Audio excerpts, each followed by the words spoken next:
What, like ankle breakers? Maybe 5 seconds. 1, 2, 3. 1, 2.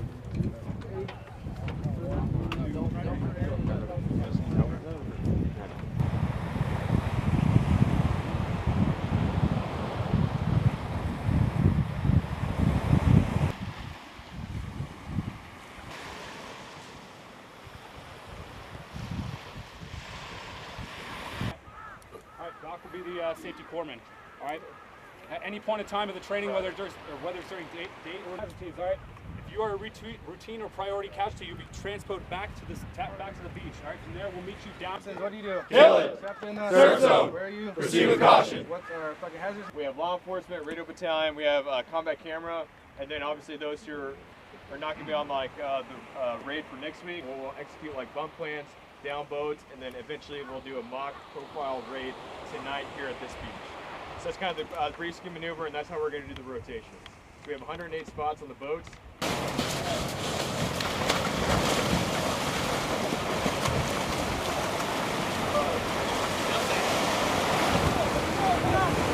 back to where we belong.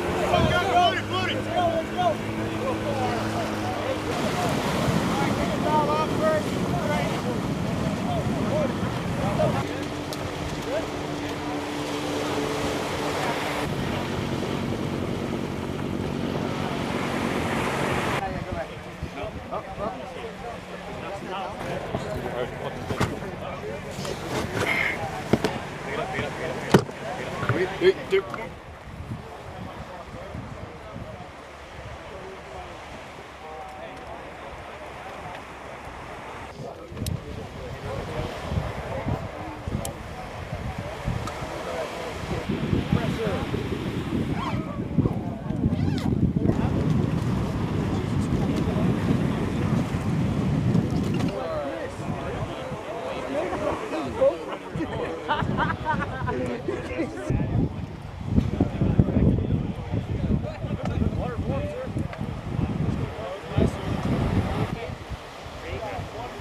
Stand by, flow boats! 1, 2, 3, flow boats! Flow boats!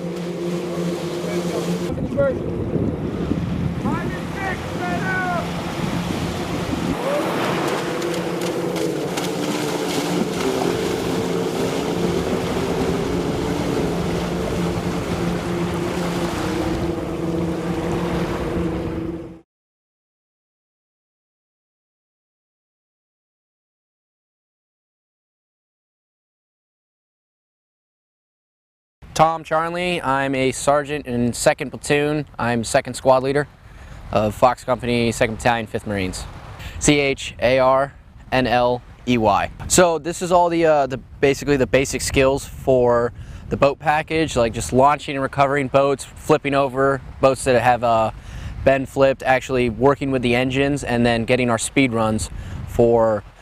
Basically what that part is just figuring out which is the fastest boat, which is the slowest boat, so we can tailor our squads or our teams accordingly. The biggest friction points when it comes to a boat raid is the beach, like getting on and off the beach, getting actually to the beach with the boat. It's the longest transit, the longest part of the actual boat raid is the transit and dealing with the boats. So being extremely proficient and understanding how the boat works and how we need to operate on the beach and in itself is the biggest part that will make a raid successful or not. A lot of our coxswains that we have are junior Marines, generally anything from a PFC all the way up to a corporal. And in certain boats you'll have a PFC running a boat and there'll be a sergeant up to a first sergeant in that boat. But on the boat you have to understand that the coxswain is in charge.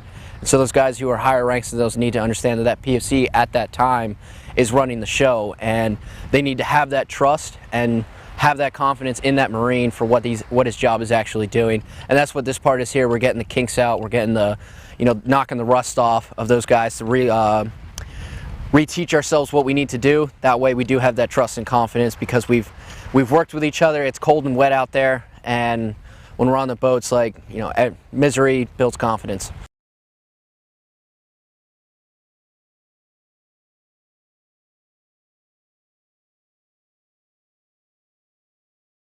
Daniel Angeles, squad leader for Fox Company 25. I'm a sergeant. My first name is D-A-N-I-E-L, last name A-N-G-E-L-E-S. Today you saw basic boat skills for our company, recovery process of boats flipping, on hands with engines, and our coxswains and scout swimmers getting their basic practice. So majority of our friction points when it comes to boats is actually getting our hands on the boats and getting in the water. The coxswains, the Marines that drive the boats, are the ones that are, needing to get the help the most out here on the water. Getting our scout swimmers out there, allowing every Marine across the board to inevitably, partake in the boat and do their job. The biggest friction point is getting on and off the water, on and off the craft itself, and, just getting down that beach landing right before we hit our raid. The biggest malfunction that we have is the actual engine going down. We mitigate that by having our mechanics out there. We have dry mechanics and we have boat mechanics actually out on the water. Other than that, it's not really anything else that we come across. Majority of it's the engine failure, things like that. So across the board, the way the Marine Corps is shifting or training their vision of our mission out here in Asia and Japan, basically the best and most efficient way for an infantry unit to hit any other country that we need to go to is via boat. It's a quick way to do it. It's very efficient. It's tactical. It's good at night. It makes for great movement for us. So across the board, it's really, really good for the infantry. The MEU progression across the board is our ability to, get anywhere we need to within 24 hours, anywhere across, wherever we're at, wherever we're operating. For us, our ability to get on boats, get on ship, and get to where we need to get to via water, via land, on any beach is huge. It's a huge part of the Marine Corps. It's a huge part of why we're out here, and it's very efficient for us. Across the board, I believe that the best training the Marine Corps can get and give to their Marines and our Marines is hands-on training. We can give classes all day long. We can teach our Marines via, PowerPoint all day long. But until we get out here and do this hands-on training, I think that's the best training for the Marines. I think that's where everybody partakes and learns the most. And, I think that's how everybody likes to learn is hands-on training. So it's part of why we're out here is just to get our hands on the boats and get everything done while we need to get it done.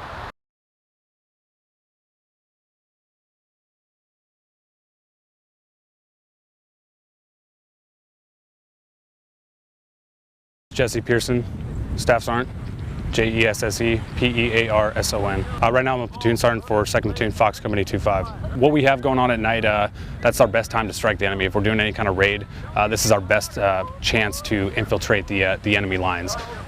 We infiltrate it through the seawall at night and then come up. It gives us a chance to mask our movement and then mask our forces onto the enemy positions. Pretty much this gives us the multi-mission asset of being able to deploy small boats off the back of the boats, and if needed, infiltrate the waters into any kind of target, whether that be a beachhead, whether that be an urban pier. It gives us a multiple abilities to infiltrate the enemy lines. Specifically because at night that gives us the cover that we need to get a whole company's raid force securely onto the BLS, which is the beach landing site, and that'll get the whole company on the floor, boots on the ground moving. So obviously for the day and night, both we have safety swimmers in the water. We'll always have a safety craft when we're doing any kind of small boat operations or maneuvers. Just in the event that a boat goes down or a swimmer goes overboard, we'll have that boat there to take them and swoop them up and get them to the next echelon of care. And then we also have chem lights, obviously, to mark all the swimmers at night. Just because we get a man overboard at night, sometimes the dark water, dark skies, that you're not gonna be able to see that guy. I think one asset that we tend to look at and overlook is the scout swim program. We have scout swimmers. It's specifically 8 guys. They'll literally creep off the boats from about 500 meters out. They'll swim up and infiltrate that beachhead. They're secret squirrel, and they get up and they're establishing that BLS to allow the raid force to come onto that shore. And I think that's a pretty cool asset that we have. We don't really use them too much, and it's almost like a perishable trait. We tend to veer away from them because we're focused on Afghanistan, Iraq, Syria, all that stuff like that, but we don't really think of the maritime aspects of it. So I think that's definitely something that we have to look forward to.